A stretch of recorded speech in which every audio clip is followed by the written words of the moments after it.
So Christian Coleman has been banned for 2 years.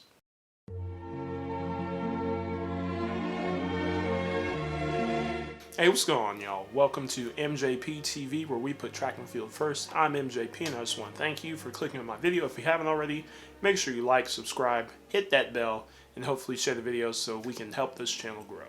So this is a very sensitive topic I'm going to be talking about today. This is someone's livelihood that I'm talking about. So I'm going to try and handle this with the most care I can.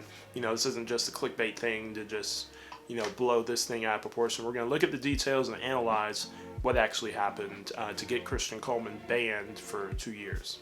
All right, let's get started. And so this is from Chris Chavez from Sports Illustrated, and he details what happened to Christian Coleman. So world champion Christian Coleman will miss next year's Tokyo Olympics after the AIU, the Athletics Integrity Unit, which is track and field's independent anti-doping agency, determined that he recorded 3 whereabout failures for anti-doping tests over a 12-month period. His suspension runs through May 13th, 2022.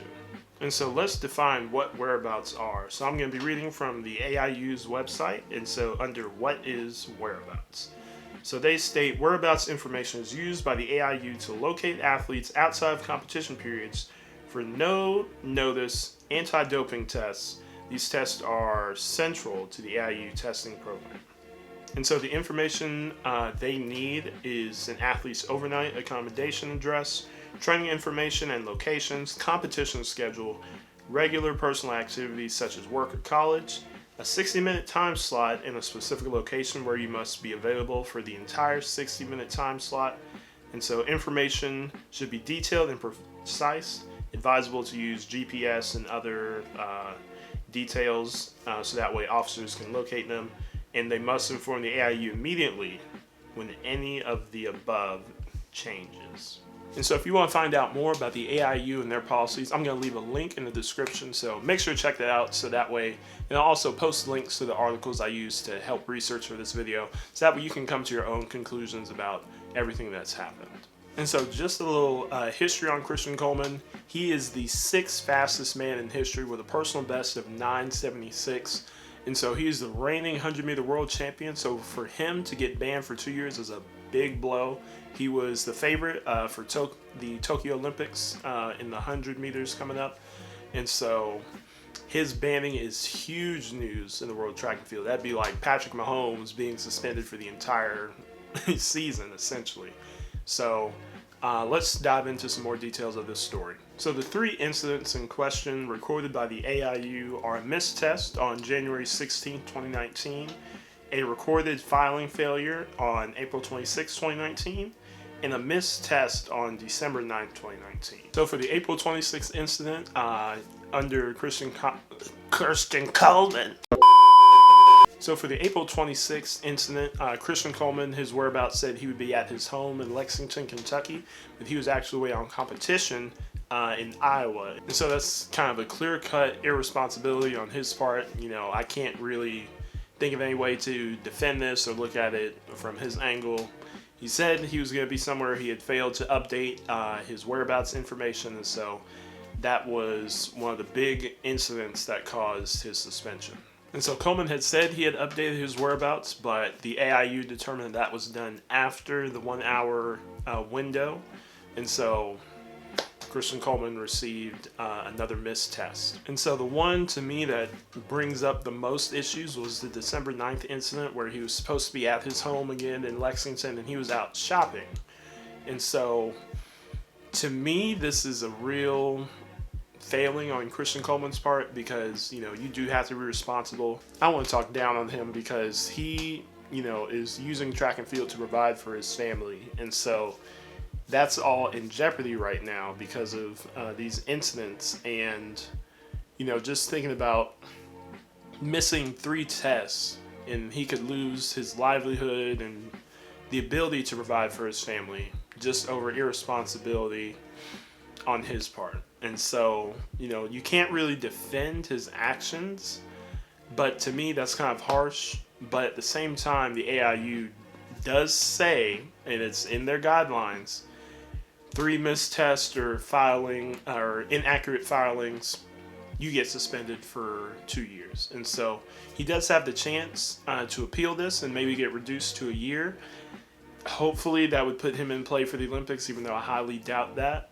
But, you don't want him losing sponsors because he didn't even test positive for any performance-enhancing drugs. This is just from missed tests and filing inaccuracies.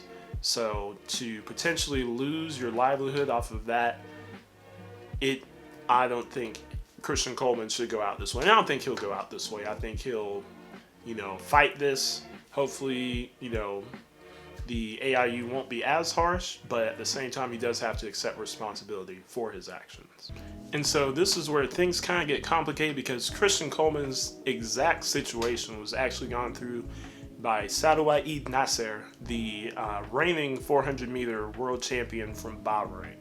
And so Nasser avoided being banned for a doping rule violation on technicality, according to a ruling published a few weeks back. And so the AIU said the charges against Nasser were for miss and filing failures, just like Coleman, but were dismissed by an independent tribunal. And so both Nasser and Coleman were charged by the AIU for at least 3 whereabouts failures within a 12-month period, and both should have received 2-year bans. And so there was some funny business with Nasser's missed filing or missed drug tests, because the agent who showed up to her apartment was actually knocking on a storage unit the entire time. So she was given a pass, even though knocking on a storage unit, right, sounds kind of fishy. And her other 2 happened before the World Championships in 2019. So for her to not receive a ban or even a provisional ban is clearly unfair compared to Christian Coleman getting a 2-year ban for having essentially the same violations.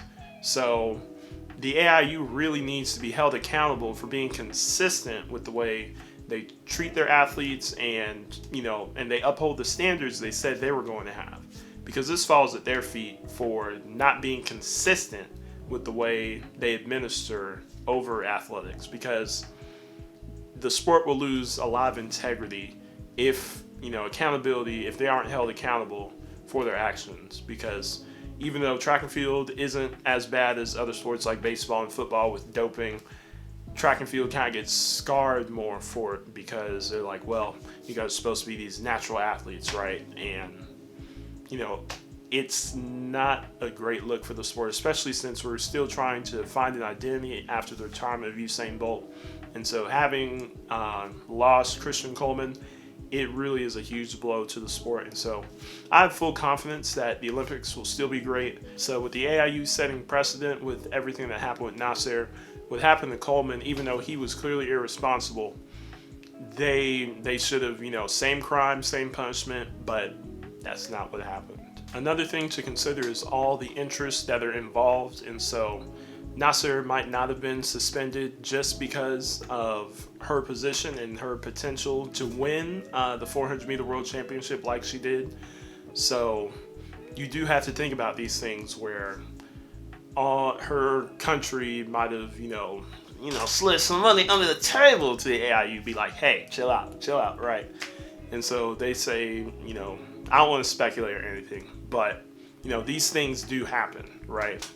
So just thinking about how other parties might be at play in this and why we got these 2 different outcomes, it really, isn't fair to athletes like Christian Coleman when one athlete who did the same thing as him essentially gets off scotch-free and gets one of their failings essentially wiped from the books. So, and of course, if you want to know more information, more detailed information about everything I spoke about here, I will, of course, leave the links in the description so that way you can read up on it and understand a little bit deeper, because I kind of just did a general overview of everything that happened. So what do you guys think? Do you think Christian Coleman should have been suspended for 2 years, or should he have gotten off scotch-free like Nasser did? Let me know in the comments below. I just want to thank you again for watching my video. Make sure to check out the other videos on my channel. I have some linked up here in the cards. I don't know where it's going to be. I'm all over the place.